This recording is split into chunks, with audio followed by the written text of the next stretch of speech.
So on the internet, everyone thinks that owning a Ferrari is just having some red car with tan leather.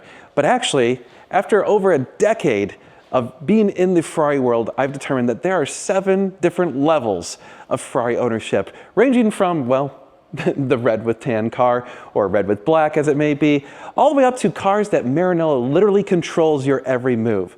So let's talk about the 7 levels of Ferrari ownership.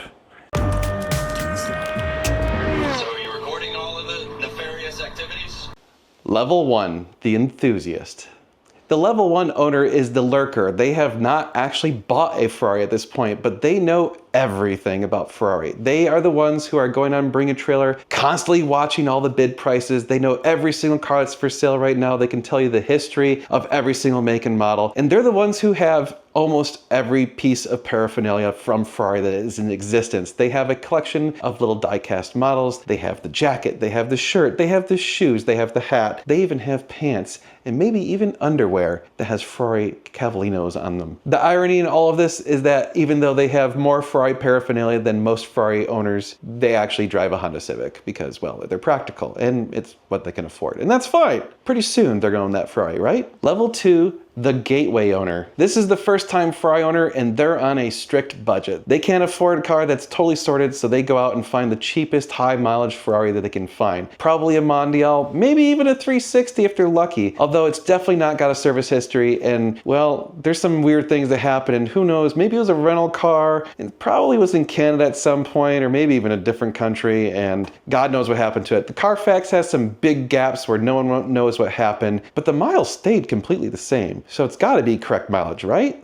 These owners absolutely love their cars. They are ecstatic to have what's in the garage. They absolutely should because it's a wonderful piece of machinery, but every time they drive it, if it makes a little creak or crick or any sound that isn't typical, dear God, is that another $10,000 repair bill? Oh no!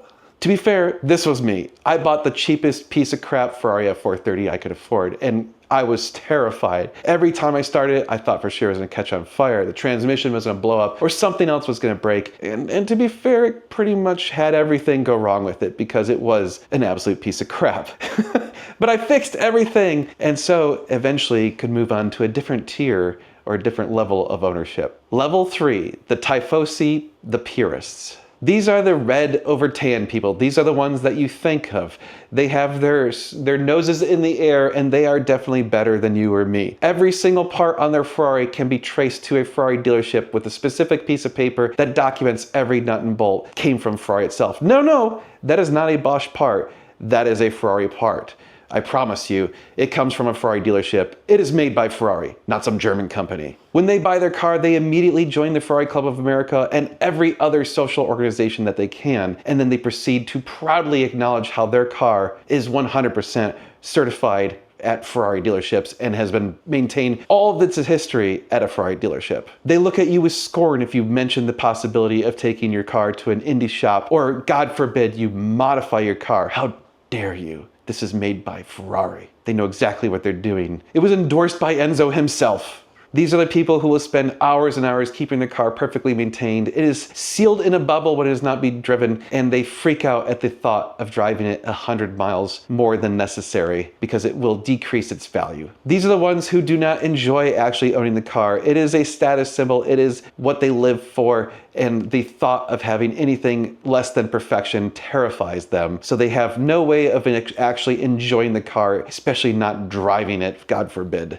Level 4, the normal guy. This is the Dan level. This is where I live and thrive. This is where you have realized that it is just a car and you are going to make it your car. You love the car, but you love driving the car even more. You're willing to wrench on it when you need to. You'll take it to an indie shop. You don't care who does the work as long as they do it right, but you also want to modify it and make it yours. These are the people who are willing to convert their cars to a manual because I want to drive and I want to enjoy what I drive. They don't care about the purist. They don't care about the history. They care about, does it work well? And will I have fun? That is the most important question that can be answered with yes, we're gonna go out and drive the piss out of this car and it's going to be an absolute riot. These are the people who think Classiche certification is a 4-letter word. They would never bother with something like that, and the thought of cars going to concours and being judged makes them laugh. But they're also the ones who show up at all the social events and have the most fun, and in some ways, other people are jealous of the fact that they aren't worried about that paint chip on the front or the fact that their car just scraped the hell out of its bumper driving down the road because they lowered it too far. Level 5, the allocation gladiator. These are the people playing the Ferrari game. They are the ones who have the means to make it happen.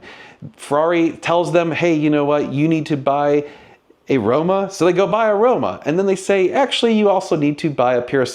So they buy a Purist. Why? Why do they have 4 daily driving Ferraris that they don't give a shit about? Because they're on the list to go get the 812 Competizione or the SF90XX or one of the other specialty cars that they know they're going to just print money with. They have a soft agreement with Ferrari that basically every new extreme car that they produce, they will buy no matter what. And it is a wink, wink, nudge, nudge that, hey, I'm going to pay a lot of money for this car and all the others you make me buy, but I'm going to get rich doing this because it's awesome. And Ferrari helps me print money for free. And by free, I mean $10 to $20 million.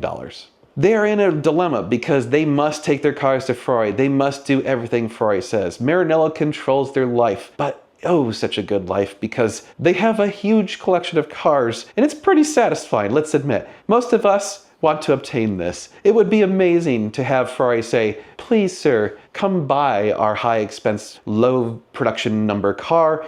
To which you say, yes, I shall spend $3 million on this car. And only a year later it's worth $8 million. But you say, no, it is not for sale. I will wait until it hits 12 million. Level 6 is the Classiche collector. These are the ultimate in Purist. They are the ones who will literally take a car, buy it, and send it to Maranello and have them take the car apart and document every single nut and bolt to make sure that it is 100% Ferrari sanctioned. These cars are worth absolutely astronomical amounts of money.